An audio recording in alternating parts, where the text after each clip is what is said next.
लोग, ठीक है।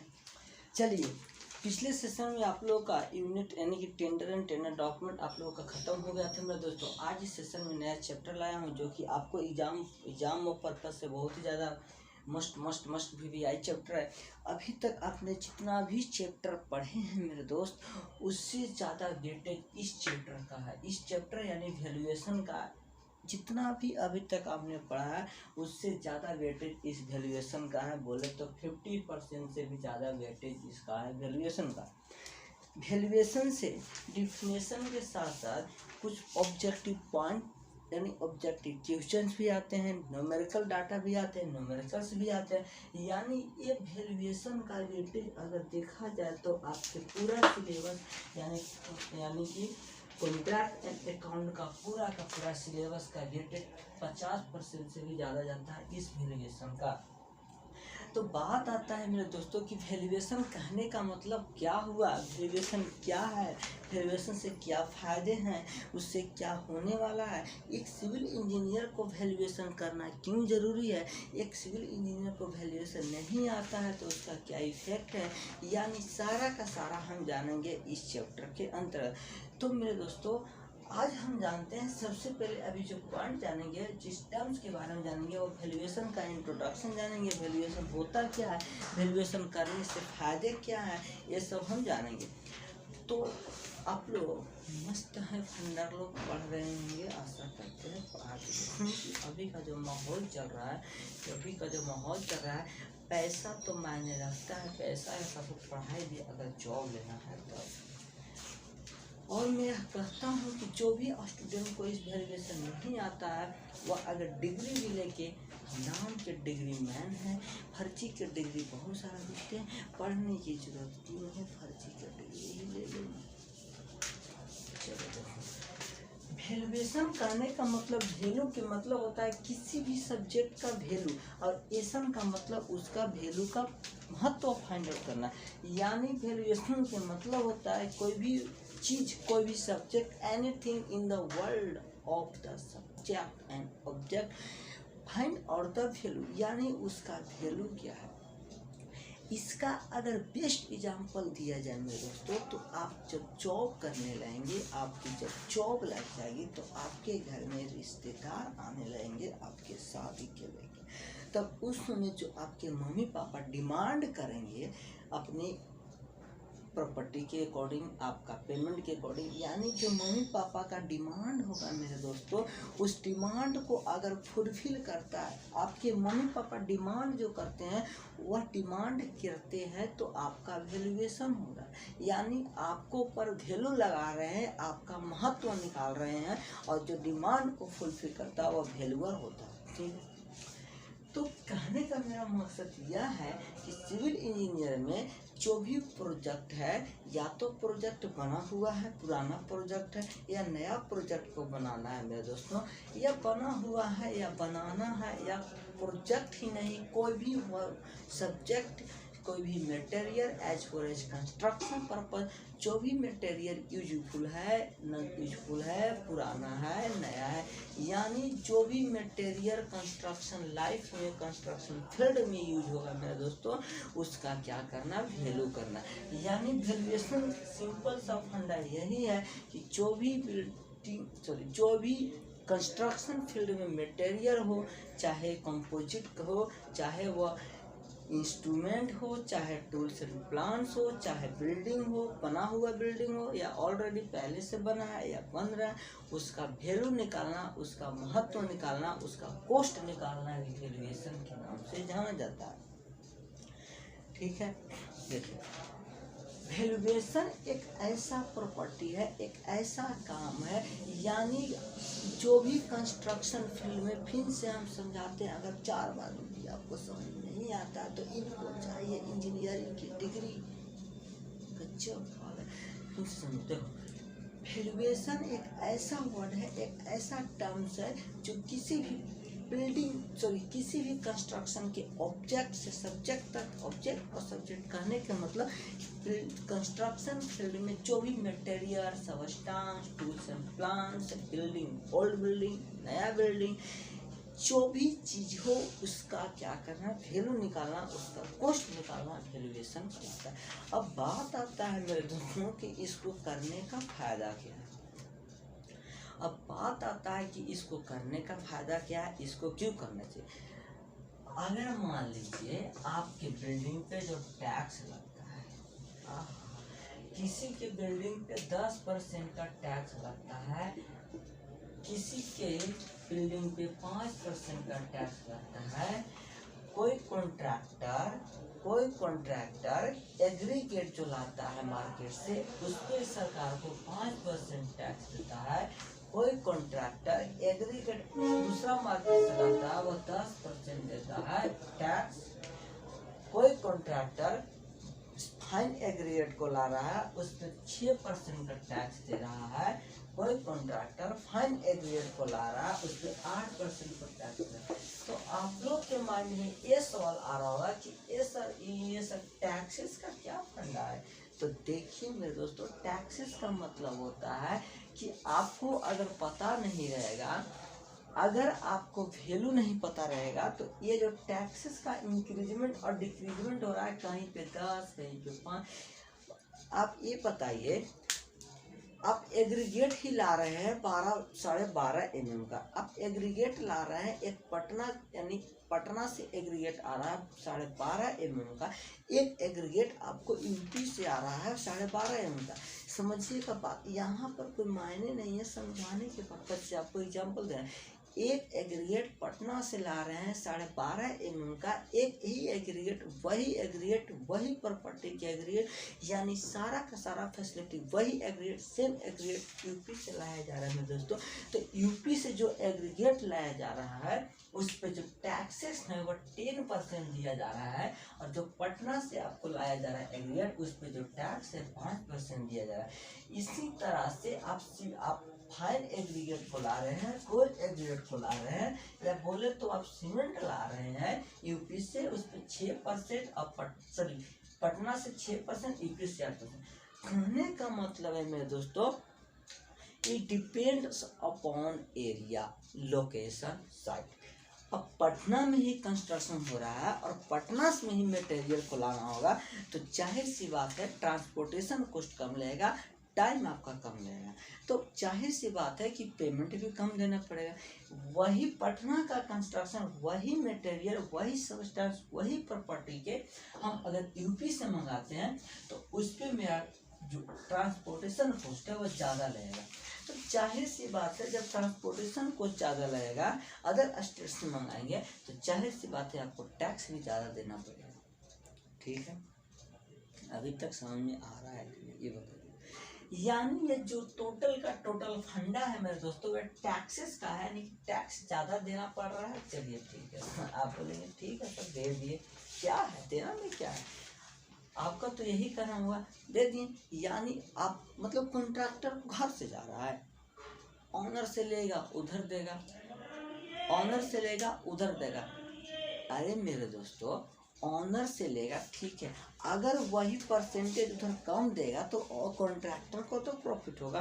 तो कहने का मतलब है कि अगर आपको पता नहीं रहेगा कि किस सिटी में कौन सी जगह पर वैल्यू ज़्यादा है, सपोज पटना में सीमेंट का मैन्युफैक्चरिंग होता है, पटना में सीमेंट का मैन्युफैक्चरिंग होता है, वहाँ से अगर सीमेंट लाते हैं, समझिएगा मेरे बात को, पटना में सीमेंट का मैन्युफैक्चरिंग होता है और पटना में ही कंस्ट्रक्शन हो रहा है, तो यहाँ से जो मटेरियल सब्सटेंस सीमेंट का लाया जा रहा है, उसको 10% टैक्सेस के साथ लाया जा रहा है।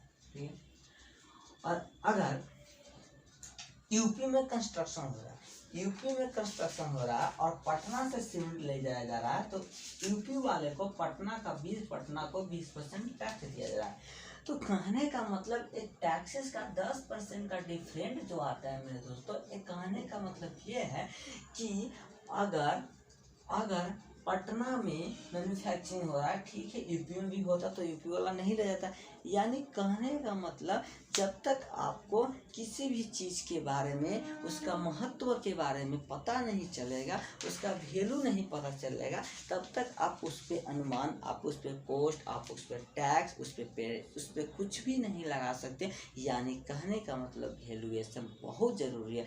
यानी किसी भी कंस्ट्रक्शन मटेरियल के लिए हमको वैल्यू करना, यानी वैल्यूएशन करना बहुत ही जरूरी है।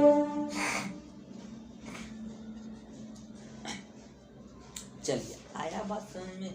यानी वैल्यूएशन करने का मतलब है कि अगर मान लीजिए कोई भी, अगला एग्जांपल से समझते हैं। देखिए ये जो है, यानी बेसिक आपको समझना बहुत जरूरी है मेरे दोस्तों। बेसिक अगर आप समझ जाते हैं इस वैल्यूएशन का, तो इसमें कुछ भी नहीं है। एक तो आप खुद भी लिख सकते हैं, हमको आशा है, ठीक है। देखिए मान लीजिए एक प्रोजेक्ट बनने वाला है, एक प्रोजेक्ट बनने वाला है 30 करोड़ का।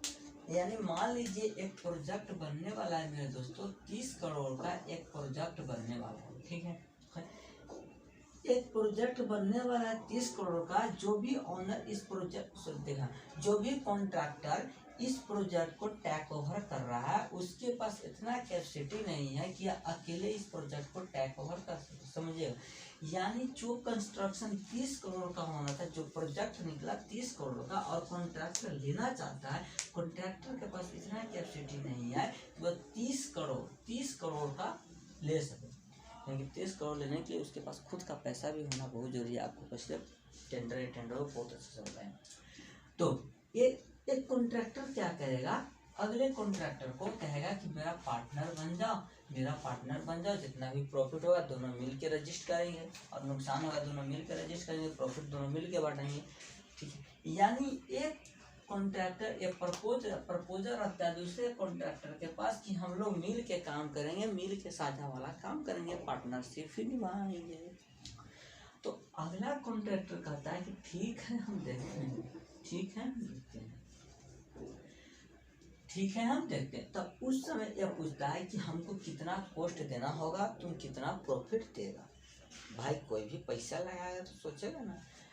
तो यह कॉन्ट्रैक्टर बोलता है कि मेरे दोस्त, मेरे भाई, मेरे दुश्मन, मेरे जानी, तुम जो 30 करोड़ का प्रोजेक्ट है, इसमें तुम जितना भी प्रॉफिट होगा उसका हाफ डिवाइड करेंगे। क्या बोला सोचो, यह बोला कि मेरे दोस्त 30 करोड़ का जो प्रोजेक्ट है, उसमें जितना भी प्रॉफिट होगा उसका हाफ दोनों डिवाइड करेंगे।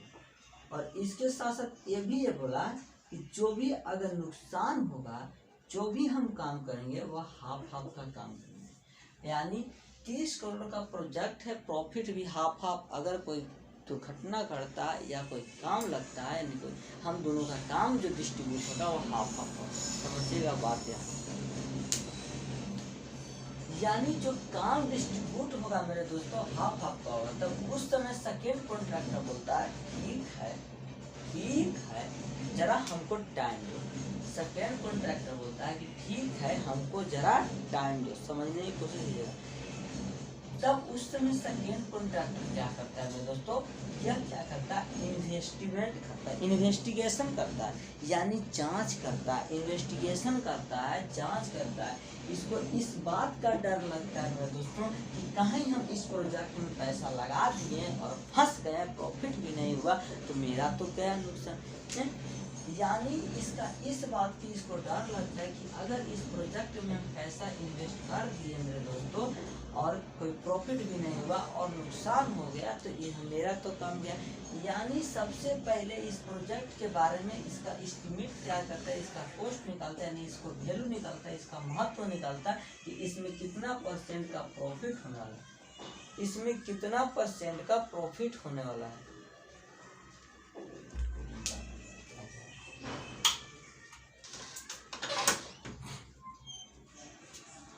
ओए थोड़ा सा कम साउंड कर लीजिए ना, थोड़ा सा साउंड कम करके बजाइए ना, साउंड थोड़ा सा कम करके बजाइए ना।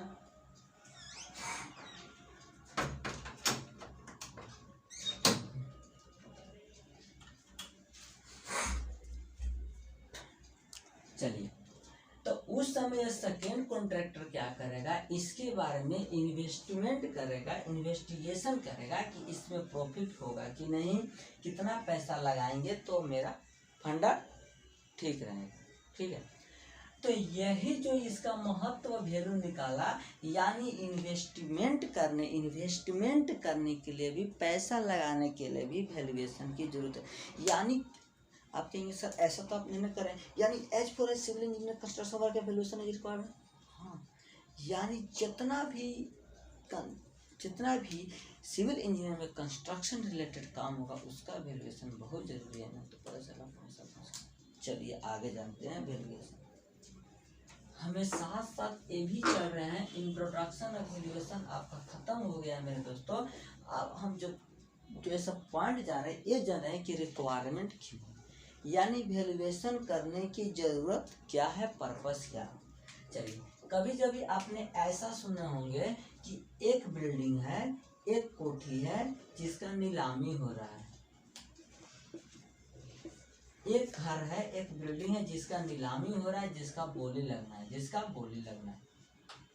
चलो ठीक है, जिस डेट में नीलामी होना था बिल्डिंग का या प्रोजेक्ट का, ठीक, यानी आपको ये पता चला है कि कोई प्रोजेक्ट है, कोई बिल्डिंग है जो पहले से बना हुआ है, नीलामी होना है। जिस डेट पे नीलामी होना है उस डेट पे बहुत सारे कॉन्ट्रैक्टर, बहुत सारे पर्सन, बहुत सारे ऑनर गए थे। वहाँ पर बोली स्टार्ट होता है 1 करोड़ 1, 1 करोड़ 2, जिस तरह से आपका नौकरी लगेगा तो जो क्या कहते हैं मेहमान आएंगे बोली लगाते जाएंगे। यानी कहने का मतलब मेरा एक ही फंडा है मेरे दोस्त कि नीलामी स्टार्ट हो गया 1 करोड़ 1, 1 करोड़ 2, 1 करोड़ 3, 1 करोड़ 4, 1 करोड़ 5, 1 करोड़ 6, इस तरह से पढ़ते गए। और नीलामी करने वाला का ही खुद पता नहीं है कि इस प्रोजेक्ट में, इस घर में मेरा कितना मुनाफा होगा, इसका एक्चुअल कॉस्ट कितना है, उसको खुद पता नहीं है। और नीलामी बढ़ते जा रहा। एक सिचुएशन ऐसा है मेरे दोस्तों, नीलामी का कॉस्ट इतना ज़्यादा हो जाएगा कि इसको भरपाई भी नहीं कर पाएंगे। तो इससे बचने के लिए पैसा इन्वेस्ट कर, एक्स्ट्रा ना इन्वेस्ट हो जाए नीलामी में, उससे बचने के लिए पहले इसको वैल्यूएशन जरूरी है। यानी इसके बारे में जानना जरूरी है कि इसका क्या फंडा है, इस पे केस तो कहीं नहीं चल रहा है, या दूसरा का जमीन तो कहीं नहीं है, यानी इसका एक्चुअल कॉस्ट क्या है, इसको कितना लेने में मेरा प्रॉफिट है, कितना नहीं देने में घाटा है, ये सब जानते हैं पहले हम, तब इस पे नीलामी की बात करते हैं। समझ में आया? अब देखिए अगला जो हम पॉइंट जानते हैं, अगला जो रिक्वायरमेंट वैल्यूएशन की पर्पस है मेरे दोस्तों, वो हम समझने की कोशिश करते हैं। मान लीजिए आपका घर जो बना है कहीं सिटी में बना है, ऐसे सिटी में बना है जहां पर आपको सिटी टैक्स देना पड़ता है, सिटी टैक्स या म्युनिसिपल टैक्स देना पड़ता है। समझिए इस बात को, आपका घर बना है एक ऐसे सिटी में जहां पर आपको सिटी टैक्स देना पड़ता है या म्युनिसिपल टैक्स देना पड़ता है। ठीक है, तो म्युनिसिपल टैक्स देना पड़ता है, सिटी टैक्स देना पड़ता है। तो ये जो म्युनिसिपल लोग हैं, म्युनिसिपल पार्टी के लोग जो होते हैं, आपके बिल्डिंग पे 20% का टैक्स लगा दिया, 20% का टैक्स। समझिए बात को, यानी आपका घर है कहीं ऐसे जगह जहाँ पर सिटी टैक्स देना पड़ता है और म्युनिसिपल टैक्स देना पड़ता है। एज पर एज पटना में जिसका घर होगा वो देते हैं। ठीक, तो उस समय ये 20% का टैक्स आपके बिल्डिंग में लगे। अब ये किसका 20% है बताओ, ना बताओ, नहीं बताया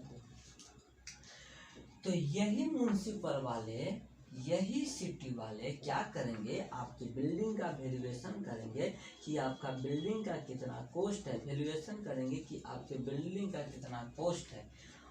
उस वैल्यूएशन के अकॉर्डिंग आपके बिल्डिंग पे टैक्स 20% का टैक्स लगाया जाता है मेरे दोस्तों। समझ में आया कि नहीं आया?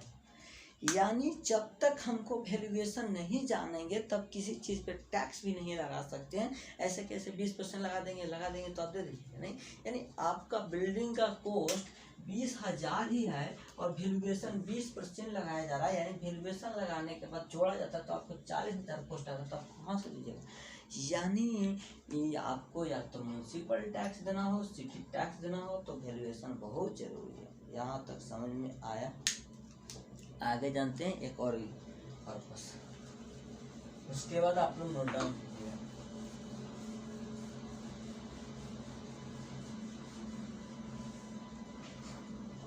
देखिए, अगर मान लीजिए किसी का पटना में बिल्डिंग है, किसी का पटना में क्या है, बिल्डिंग है,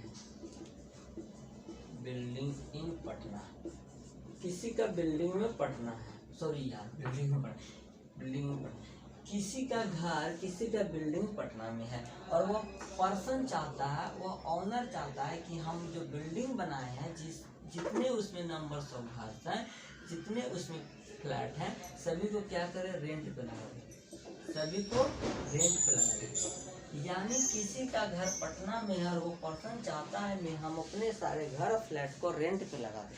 तो रेंट पे लगाने के लिए इसको कितना कॉस्ट फिक्स करना पड़ेगा? ऐसा तो नहीं ना है कि पटना का रेंट मीडियम चल रहा है 3500 का और हम 5000 लगा दें, कोई लेगा जी? हैं? मतलब पागल कुत्ता काट लिया स्टूडेंट के, मतलब घर से इतना पैसा हुआ है 3500 या 5000 देते हैं। तो उस ऑनर का तो बिल्डिंग ऐसे ही रखा रह जाएगा, उस ऑनर का बिल्डिंग ऐसे ही रखा जाएगा मेरे दोस्तों, रखा रह जाएगा। तो वही रखा नहीं रह जाए। अच्छा, अब एक कैसे जानेगा कि 3500 रेंट चल रहा? मान लीजिए इसका बिल्डिंग में टाइल्स लगा होगा है, ये अदर फैसिलिटी देता होगा अजय की तुलना में। मान लीजिए इसमें टाइल्स नहीं है, इसमें टाइल्स है, तो ये थोड़ा सा कॉस्ट लगाएगा, क्योंकि इसको बनाने में ज़्यादा कॉस्ट लगा है। तो मेरे दोस्तों, जब बनाने में ज़्यादा कॉस्ट लगेगा, बनाने में जब ज़्यादा कॉस्ट लगेगा तो उसको ज़्यादा कॉस्ट भी लेना पड़ेगा। और हम कैसे जानेंगे कि बनाने में ज़्यादा कॉस्ट लगा? तो वैल्यूएशन करेंगे। यानी किसी भी चीज़ का अगर रेंट फिक्स करना है, रेंट किसी भी बिल्डिंग का रेंट फिक्स करना है मेरे दोस्तों, तो उसका वैल्यूएशन बहुत ही ज़रूरी है। यानी कि रेंट फिक्स कैसे करेंगे? आई होप आप बहुत सारे पर्पस हैं, इतना पर्पस आपके लिए इनफ है। ज़्यादा पर्पस बता देंगे तो आपका माइंड काम ही नहीं करना बंद कर देगा, क्योंकि हम जानते हैं आपका हाल। इसीलिए आप इसको नोट कीजिए, पहले वैल्यूएशन का इंट्रोडक्शन, उसके बाद पर्पस, उसके बाद आगे चलते हैं।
चलिए, नेक्स्ट जो पॉइंट है मेरे दोस्तों, वह वैल्यू है, और आज इस सेशन का लास्ट पॉइंट है।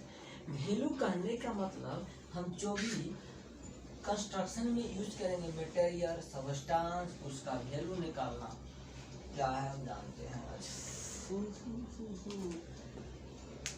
चलिए कहाँ पढ़ने, वैल्यू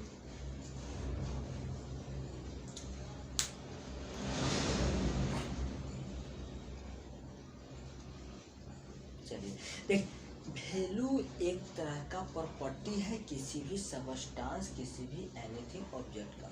यानी एनीथिंग का वैल्यू एक प्रॉपर्टी। देखिए, वैल्यू कहने का मतलब यह है मेरे दोस्तों कि वैल्यू जो होता है किसी भी चीज़ का, किसी भी कोई भी वस्तु का, एनीथिंग का प्रोबेबल कॉस्ट है। अब बात आता है मेरे दोस्तों की प्रोबेबल कॉस्ट कहने का मतलब क्या है। देखिए वैल्यू जो है किसी भी एनीथिंग का प्रोबेबल कॉस्ट है। प्रोबेबल कॉस्ट का मतलब होता है कोई भी एनीथिंग है, कुछ भी है, उसका उचित मूल्य। यानी प्रोबेबल कॉस्ट कहने का मतलब वैल्यू एक तरह का प्रोबेबल कॉस्ट है। यानी प्रोबेबल कॉस्ट का मतलब किसी भी कुछ भी एनीथिंग का क्या है, यह एक उचित कॉस्ट है, उचित मूल्य है। वैल्यू निकालने से बहुत सारा एडवांटेज होता है। मान लीजिए वैल्यू निकाले तो किसी भी ऑब्जेक्ट का उचित मूल्य पता चला। उचित मूल्य क्या, बहुत अच्छा सही हम समझाए थे जस्ट। तो हम जो है ना स्टार्टिंग में आपको सब सुना दिए, अब थोड़ा ओवरव्यू करते तो उसको नोट डाउन कर लीजिए। ये थोड़ा ट्रेन परेशान होता है क्या कीजिए। प्रोबेबल कॉस्ट वैल्यू एक तरह का प्रोबेबल कॉस्ट है। प्रोबेबल कॉस्ट कहने का मतलब वैल्यू एक तरह का उचित मूल्य है और कुछ भी नहीं है। ठीक, इसका यह कैरेक्टर स्टैटिक है मेरे दोस्तों।